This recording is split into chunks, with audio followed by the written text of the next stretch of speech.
നമസ്കാരം. ഒത്തിരി ജോലികൾക്ക് നമ്മൾ അപ്ലൈ ചെയ്യുന്നു, എന്നാൽ കമ്പനിയിൽ നിന്ന് റിപ്ലൈ ലഭിക്കുന്നില്ല, അല്ലെങ്കിൽ ടെസ്റ്റ് ഇന്റർവ്യൂ കോള് ലഭിക്കുന്നില്ല. ഒത്തിരി കുട്ടികൾ പറയുന്ന ഒരു വലിയ പ്രോബ്ലമാണ്. അപ്പോൾ എന്തായിരിക്കും അതിന് കാരണം? 3 കാരണങ്ങളാണ് ഞാൻ ഈ വീഡിയോയിൽ സൂചിപ്പിക്കുന്നത്. അതിനുള്ളൊരു സൊല്യൂഷനും ഞാൻ സൂചിപ്പിക്കാം. ഓർക്കുക, ഈ പറയുന്ന കാര്യങ്ങളൊക്കെ ചെയ്താൽ നിങ്ങൾക്ക് കൂടുതൽ ജോബ്സ് കിട്ടും എന്നുള്ളതല്ല, മറിച്ച് ജോബ്സിന് വേണ്ടിയിട്ട് അല്ലെങ്കിൽ ഇന്റർവ്യൂ ടെസ്റ്റിന് വേണ്ടിയിട്ട് നിങ്ങളെ ക്ഷണിക്കുവാനുള്ള ചാൻസസ് കൂടുവാനായിട്ട് സഹായകരമായി. അപ്പോൾ ഈ 3 കാരണങ്ങൾ മനസ്സിലാക്കാം. ഞാൻ ഡോക്ടർ ബ്രിജേഷ്. വീണ്ടും സ്വാഗതം കരിയർ പാത്വേയിലേക്ക്.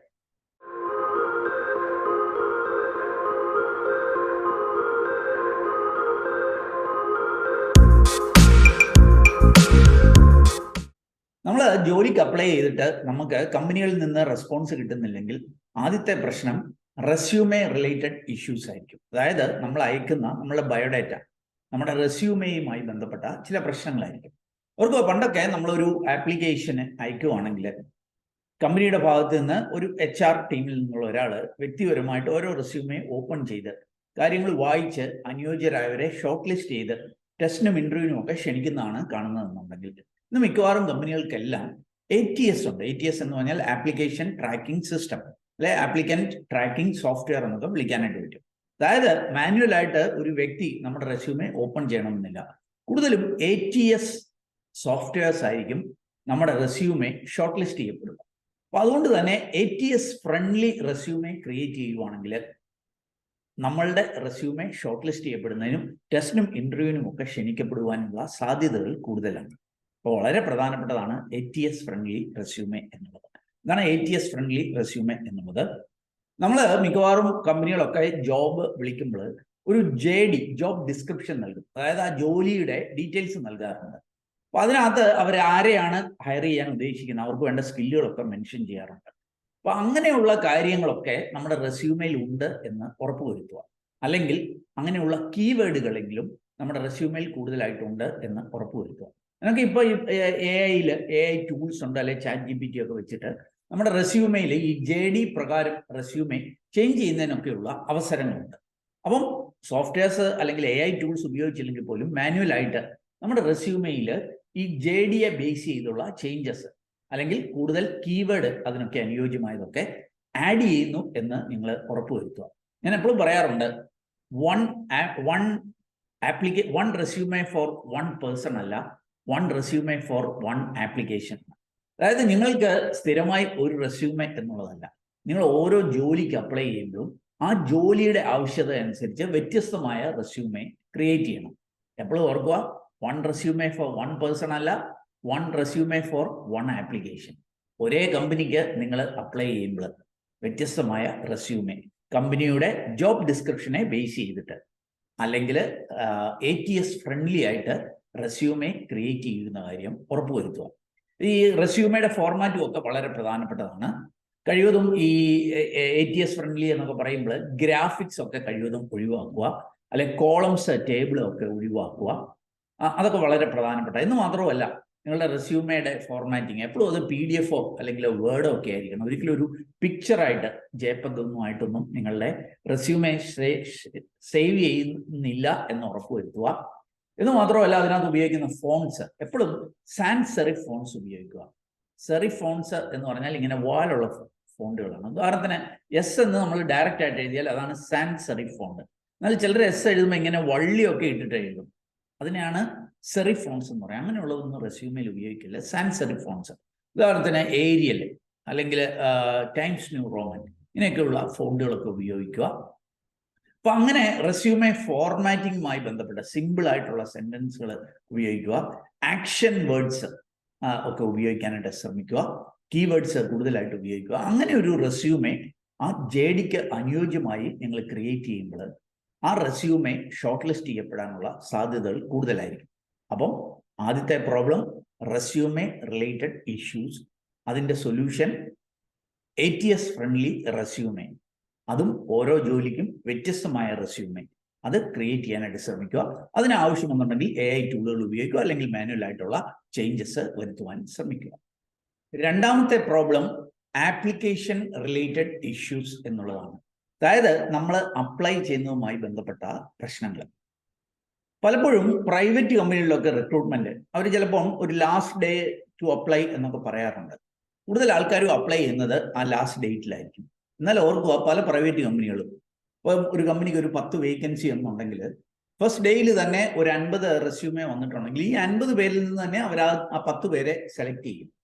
പിന്നീട് വരുന്ന റെസ്യൂമേകൾ ഒരുപക്ഷെ അവരെ ഓപ്പൺ ചെയ്യണം എന്ന് പോലും നിർബന്ധമില്ല. അപ്പോൾ നമ്മൾ എവിടെയെങ്കിലും ഒരു വേക്കൻസി കണ്ടാൽ ഒരു പ്രൈവറ്റ് കമ്പനിയുടേതാണെങ്കിൽ അപ്പോൾ തന്നെ ലാസ്റ്റ് ഡേറ്റിന് വെയിറ്റ് ചെയ്യാതെ അപ്ലൈ ചെയ്യാനായിട്ട് ശ്രമിക്കുക. ഇനി ചില കേസിൽ ചിലപ്പോൾ ലാസ്റ്റ് ഡേറ്റ് കഴിഞ്ഞു പോയി എന്ന് വരാം. എങ്കിൽ ലാസ്റ്റ് ഡേറ്റ് കഴിഞ്ഞു എന്ന് നിരാശപ്പെടാതെ ഒന്ന് അപ്ലൈ ചെയ്യാനായിട്ട് ശ്രമിക്കുക. കാരണം ആ കമ്പനിക്ക് വേണ്ട ആളെ കിട്ടിയില്ലെന്നുണ്ടെങ്കിൽ ലാസ്റ്റ് ഡേറ്റ് കഴിഞ്ഞിട്ടാണെങ്കിൽ പോലും നിങ്ങളുടെ റെസ്യൂമേ സ്യൂട്ടബിൾ ആണെങ്കിൽ അവർ കൺസിഡർ ചെയ്യപ്പെടാനുള്ള സാധ്യതയുണ്ട്. അപ്പോൾ പ്രൈവറ്റ് കമ്പനികൾക്ക് അപ്ലൈ ചെയ്യുമ്പോൾ ഓൺ ടൈമിൽ അപ്ലൈ ചെയ്യുക, അല്ലെങ്കിൽ കാണുന്ന മുറയ്ക്ക് തന്നെ ലാസ്റ്റ് ഡേറ്റിന് വെയിറ്റ് ചെയ്യാതെ അപ്ലൈ ചെയ്യുക. അവർക്ക് ഗവൺമെന്റ് ജോലികൾക്കാകുമ്പോൾ അവർ ലാസ്റ്റ് ഡേറ്റ് പറഞ്ഞാൽ ആ ലാസ്റ്റ് ഡേ വരെ വരുന്ന എല്ലാ ആപ്ലിക്കേഷനും സ്വീകരിക്കാനുള്ള സാധ്യതകൾ കൂടുതലാണ്. അപ്പോഴും ഓർക്കുക, നിങ്ങൾ ഗവൺമെന്റ് ജോലിക്കൊക്കെ ലാസ്റ്റ് ഡേറ്റിന് വേണ്ടി വെയിറ്റ് ചെയ്താൽ പലപ്പോഴും കാണുന്ന ഒരു ഇഷ്യൂ ആണ് സെർവർ ഹാങ് ആയിപ്പോയി, സെർവർ ബിസിയാണ്, അപ്ലൈ ചെയ്യാൻ പറ്റാത്ത അവസ്ഥ. പലർക്കും അവസാന ദിവസങ്ങളിൽ അപ്ലൈ ചെയ്യാൻ കഴിയാതെ പോകാറുണ്ട്. അതുകൊണ്ട് ഓൺ ടൈമിൽ അപ്ലൈ ചെയ്യുന്നു എന്ന് ഉറപ്പുവരുത്തുക.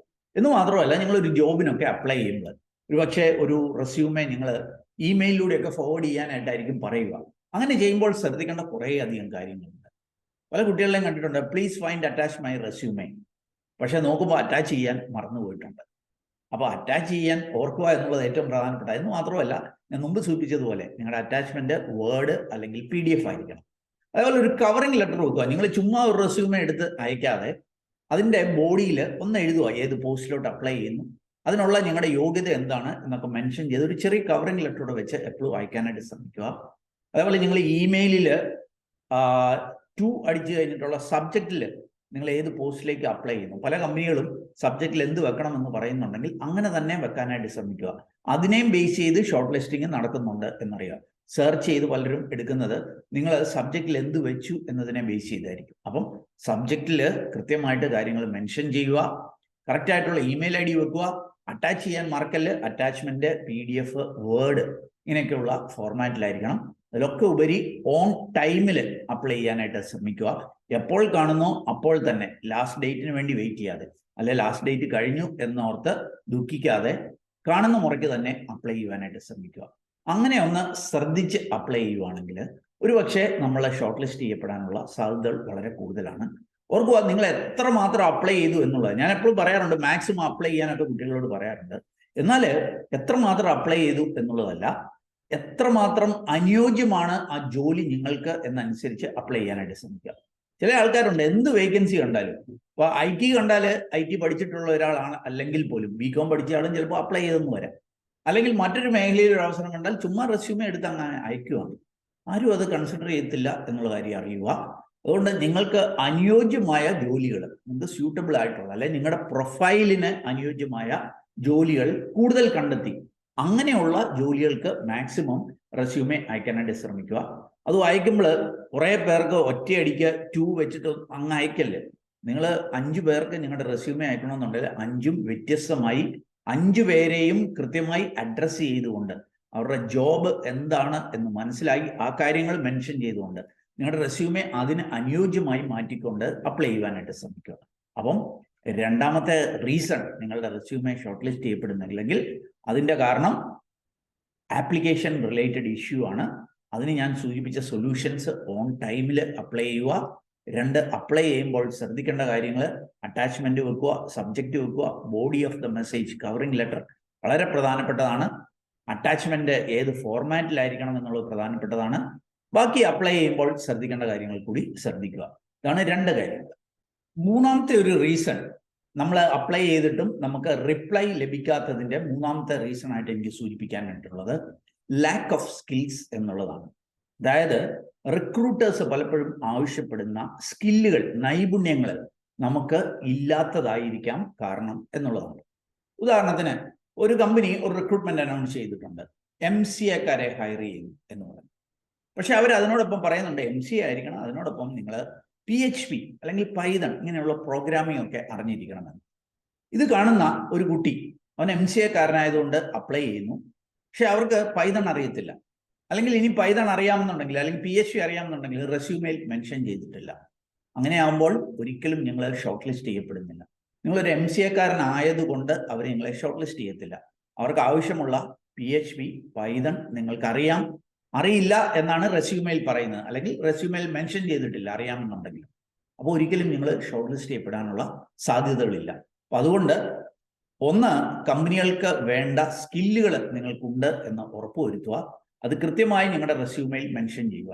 അത് ഒരിടത്ത് PHP എന്നുള്ളതല്ല, PHPയും പൈതണും നിങ്ങൾക്കറിയാം എന്ന് മെൻഷൻ ചെയ്യാം. അതിലെന്തെങ്കിലും പ്രൊജക്റ്റ് ചെയ്തിട്ടുണ്ടെങ്കിൽ ആ കാര്യങ്ങൾ മെൻഷൻ ചെയ്യാം. അപ്പോൾ മൾട്ടിപ്പിൾ ആയിട്ടുള്ള ആ കീവേഡ് ഉപയോഗിക്കുമ്പോൾ നിങ്ങളുടെ റെസ്യൂമെ ഷോർട്ട് ലിസ്റ്റ് ചെയ്യപ്പെടാനുള്ള സാധ്യതകൾ കൂടുതലാണ്. ഇനി പല വേക്കൻസിക്കും നിങ്ങൾ അപ്ലൈ ചെയ്യുന്നു, MCA കാരുടെയാണ്, എന്നാൽ അതിനകത്ത് തന്നെ പറയുന്ന സ്കില്ല് നിങ്ങൾക്കില്ല എന്നുണ്ടെങ്കിൽ നിങ്ങൾക്ക് മനസ്സിലാക്കാം ഇപ്പോൾ ഡിമാൻഡുള്ള സ്കിൽ ഇതാണ്, ഇന്ന പ്രോഗ്രാമിംഗ് ലാംഗ്വേജ് ആണ് ഇപ്പോൾ ഡിമാൻഡുള്ളത്. അല്ലെങ്കിൽ ഞാനൊരു BCom കാരനെ വിളിക്കുന്നതിനോടൊപ്പം ഇന്ന സോഫ്റ്റ്വെയർ ചോദിക്കുന്നുണ്ട്, ERP അറിയണം, SAP അറിയണം, അല്ലെ ടാലി അറിയണം, എനിക്ക് ആ സ്കില്ലില്ല എന്ന് പറഞ്ഞാൽ അതാണ് ഐഡന്റിഫൈങ് ദ സ്കിൽ ഗ്യാപ്പ്. ആ ഗ്യാപ്പ് എന്താണ്, ആ സ്കിൽ എന്താണ് എന്ന് മനസ്സിലാക്കി ഹോട്ട് ഡിമാൻഡ് ഉള്ള സ്കില്ലുകൾ കൂടി പഠിച്ചെടുക്കുവാനായിട്ട് നിങ്ങൾ ശ്രമിക്കുക. ഓർക്കുക, ഇന്ന് ഇക്കാലത്ത് നിങ്ങളുടെ ഡിഗ്രിയേക്കാൾ പ്രധാനം നിങ്ങളുടെ സ്കില്ലുകളാണ്, നൈപുണ്യങ്ങളാണ്. അതുകൊണ്ട് ഡിഗ്രിക്ക് മാർക്ക് കുറഞ്ഞു അല്ലെങ്കിൽ ഡിഗ്രിക്ക് ചില സപ്ലി ഉണ്ട് എന്നുള്ളതല്ല പ്രശ്നം. മറിച്ച് കമ്പനി ഉദ്ദേശിക്കുന്ന സ്കില്ല് നിങ്ങൾക്കുണ്ടെങ്കിൽ നിങ്ങളെ സെലക്ട് ചെയ്യപ്പെടാനുള്ള സാധ്യതകൾ കൂടുതലായിരിക്കും. അതുകൊണ്ട് ഹോട്ടായിട്ടുള്ള സ്കില്ലുകൾ മനസ്സിലാക്കി അത് ഡെവലപ്പ് ചെയ്യാനായിട്ട് ശ്രമിക്കുക. അത് പറയുമ്പോഴും വലിയ പെയ്ഡ് ട്രെയിനിങ് ഒന്നും പോകണമെന്നൊന്നും നിർബന്ധമൊന്നുമില്ല. ഒരുപക്ഷെ നിങ്ങൾ കുറെ കാശ് മുടക്കിയിട്ടായിരിക്കും ഒരു BCO, BComോ BSCയോ ഒക്കെ പഠിച്ചു കാണുന്നു. വീണ്ടും കാശ് മുടക്കി ഒരു കോഴ്സിന് പോകണമെന്നൊന്നുമില്ല. ഇന്ന് ഓൺലൈനിലൊക്കെ ഇഷ്ടംപോലെ ഓപ്പർച്യൂണിറ്റികളുണ്ട് സൗജന്യമായിട്ട് സ്കിൽസ് ഡെവലപ്പ് ചെയ്യുന്നതിനുള്ള. അപ്പം അങ്ങനെയുള്ള പ്ലാറ്റ്ഫോമുകൾ കണ്ടെത്തുക, അവിടെ പോയിട്ട് സൗജന്യമായിട്ട് പഠിക്കുക. ഇനി ഒന്നുമില്ലെങ്കിൽ യൂട്യൂബിലൂടെ തന്നെ പല സ്കില്ലുകൾ നിങ്ങൾക്ക് പഠിക്കാനായിട്ട് കഴിയും. ഞങ്ങൾ എപ്പോഴും പറയാറുണ്ട്, reskilling and upskilling is the key. അതായത് ഇന്നത്തെ കാലത്ത് ഏതൊക്കെ സ്കില്ലുകളാണ് നിങ്ങളുടെ മേഖലയിൽ ആവശ്യമെന്ന് മനസ്സിലാക്കി ആ സ്കില്ലുകൾ പഠിക്കുക, അത് തന്നെ ഡെപ്തിൽ പഠിക്കുക. റീസ്കില്ലിംഗ് ആൻഡ് അപ്സ്കില്ലിംഗ് അതുണ്ടെങ്കിൽ ഉറപ്പായും നിങ്ങൾക്ക് ജോലി കിട്ടാനുള്ള സാധ്യതകൾ കൂടുതലായിരിക്കും. അപ്പോൾ മൈ ഡിയർ ഫ്രണ്ട്സ്, 3 കാരണങ്ങളാണ് ഞാൻ പറഞ്ഞത്. 1, നിങ്ങളുടെ റെസ്യൂമെ റിലേറ്റഡ് പ്രോബ്ലംസ്. 2, നിങ്ങളുടെ application related problems. 3, lack of skills, വേണ്ട നൈപുണ്യങ്ങളില്ല എന്നുള്ള പ്രശ്നം. ഈ 3 പ്രശ്നങ്ങൾക്കും ഒരു സൊല്യൂഷനും ഞാൻ സൂചിപ്പിച്ചു. അത് ചെയ്യാൻ നിങ്ങൾക്ക് കഴിഞ്ഞാൽ ഡെഫിനറ്റ്ലി നിങ്ങളുടെ റെസ്യൂമെ ഷോർട്ട് ലിസ്റ്റ് ചെയ്യപ്പെടാനുള്ള സാധ്യതകൾ ഇരട്ടിക്കാം, ഒരുപക്ഷെ അധികരിക്കാം. അതിലൂടെ തന്നെ നിങ്ങൾക്ക് ഒരു ജോബ് ഇന്റർവ്യൂ ടെസ്റ്റ് കോള് ലഭിക്കുകയും അത് ക്രാക്ക് ചെയ്ത് ഒരു ജോലിയിലേക്ക് എത്തുവാനും നിങ്ങൾക്ക് കഴിയട്ടെ എന്ന് ഞാൻ സൂചിപ്പിക്കുന്നു, അതിന് ആശംസിക്കുന്നു.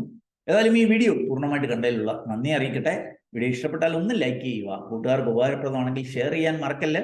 ഇതേപോലെയുള്ള ജോബ് ആപ്ലിക്കേഷനുമായി ബന്ധപ്പെട്ട കാര്യങ്ങൾ, അല്ലെങ്കിൽ കരിയർ ടിപ്സ്, അതല്ലെങ്കിൽ ജോബ് ഓപ്പർച്യൂണിറ്റീസ് ഒക്കെ വിശദമാക്കുന്ന ഒരു ചാനലാണ്.